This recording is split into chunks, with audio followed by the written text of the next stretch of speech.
Hello everyone, welcome to this Q&A session about Duel of Champions. Thanks for asking questions on the forum. We have chosen the 10 most popular questions posted on the forum, and thanks again to the guys at Behemoth's Lair from Poland who also sent us very interesting questions for the game. So I hope that we will fulfill all of your questions with great answers. So today with me I have Jared Pearson, who's a game designer on the project, also David Sauerwein, who's a senior artist, and also Stefan Jankowski, producer of the game. Hi guys, how are you? Right. Hi. Cool, so let's start with the first question, very important one. So when will the closed beta end? Well, I can answer that one if you want. So that's going to be soon. Well, no, that's not a joke. We are working on the closed beta right now. We are doing a lot of great work. A lot of new features are coming down the road, but we don't want to announce the open beta yet. But it's coming pretty soon. It's coming pretty soon. We can talk about weeks, couple of months. That's all I can say. That's fine. And by the way, my name is Emile Gauthier. I'm the community developer on the game, and for today I'll be your host. So, second question, what will happen with the beta testers' accounts at the end of the beta? At the end of the closed beta, we're going to reset all of the accounts to kind of level the playing field for the open beta. But anybody who does spend money to buy seals in the game will be compensated with seals once we move to the open beta period. So you'll be kind of able to advance your progress a bit faster. All right, thank you, Jared. How many factions have you planned to integrate? Well, since I'm the last one who hasn't talked, so I guess I'll go for this one. Actually, that one we're not allowed to really say, but you'll kill me if I do. We're just a bit. Right now we have 4, with the 5th one that's kind of already revealed on our page, if you look at the login.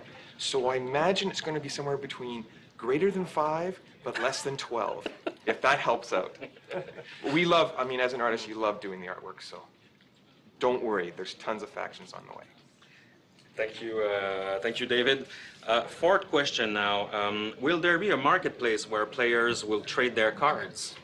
I'll take that one. Yeah, let's go. Yeah, we're currently developing a few different approaches to this because a lot of players, as they play, you kind of build up a big collection of cards and a lot of duplicates, and maybe you've got a lot of cards that you don't necessarily need to put in your decks. So we're kind of finding ways that the players might be able to either trade them or offload them or sell them or auction them potentially. So stay tuned for updates on that, but we're kind of stewing those ideas around right now. Thank you, Jared. Another questions, a lot of people are talking about the necromancy faction on the forum, so the 5th one is about that. So what improvements will be made for the necro faction, whose infect ability is the weakest of all faction? Oh, as a player, I'd love to answer this question if it's okay. That's good.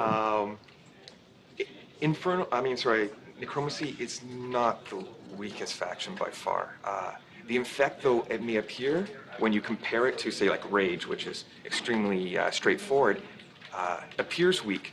You need a certain amount of rare cards to make it really work for you. And it takes a certain type of personality that likes the slower game, more methodical type approach to really make it shine.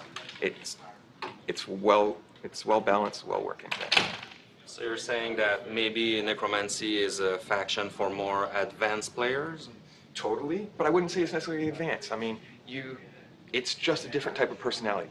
The factions are really catered towards different types of personality and play styles. Some people like a fast play, some people like a little bit slow, more thought process.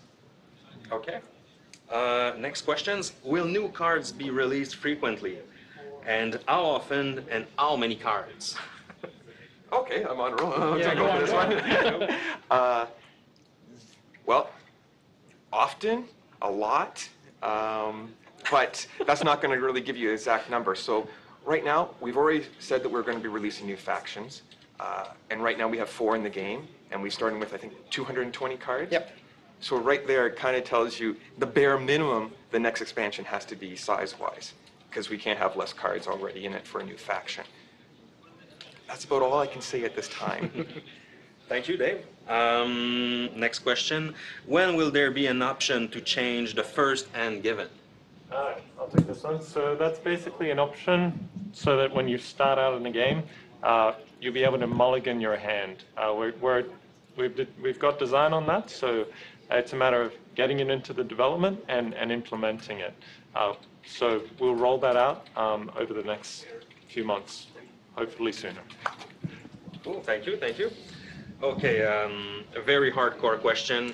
When will Bloomberg issue be fixed? I think this one's for you, Stefan. Well, okay, I'll take it. Well, Bloomberg is not an issue. Actually, it's one of the part of the solution of the issue. Bloomberg is basically our reporting system, so we can get the information from you about where you were in the game, what really crashed, and when did it crash. So we get the information from you. So Bloomberg is not a problem. It helps us fixing the problem. So that's one part of the answer. The second part is that all the bugs that we are discovering through the Bloomberg system, we are trying to fix them, and we have a whole team behind us working a lot on that. So hopefully you will not see it as much as today, but still it helps us. All right. Question 9. When will online chat and friend list will be available? I'll take that one. Okay. We're currently developing some social features for the game. So the first social feature will be in duel chat. So that means you'll be able to chat to your opponent as you're fighting them, as you're dueling, taunting each other, congratulating each other. Bragging. Hopefully not trolling each other too much, you know. Be civil, guys. But eventually after that, we'll incorporate the friends list and then friends list chat as well. But those are features that will roll out over the next few months. So last question, but a very important one. I think it's aimed at you, Stefan. Yep. So what are, in general, the plans of the game's development? Well, this project, Duel of Champions, is very important for Ubisoft and here in Quebec City especially. We want to build that project for the long term, so we are investing in the content, in the technology, and in the community. So we want to be sure that this game is going to be there for a long time. So we are working on the plans for adding new features, adding new content, and new factions. The PC is our main platform right now, but as it has already been said, we want to be on iPad very soon. And whatever next platform that you can think about, we are thinking about it too. So just spit a name and you can be sure that we are working on it. All right. Thanks a lot, guys. Thank you. Thank you. And thanks to all the players, actually, for your questions. Thanks for your support. It is very helpful, so we're trying to improve the game more and more. So I hope that maybe we'll do more of these interview sessions in the future. Definitely. So have a good day and see you on the battleground.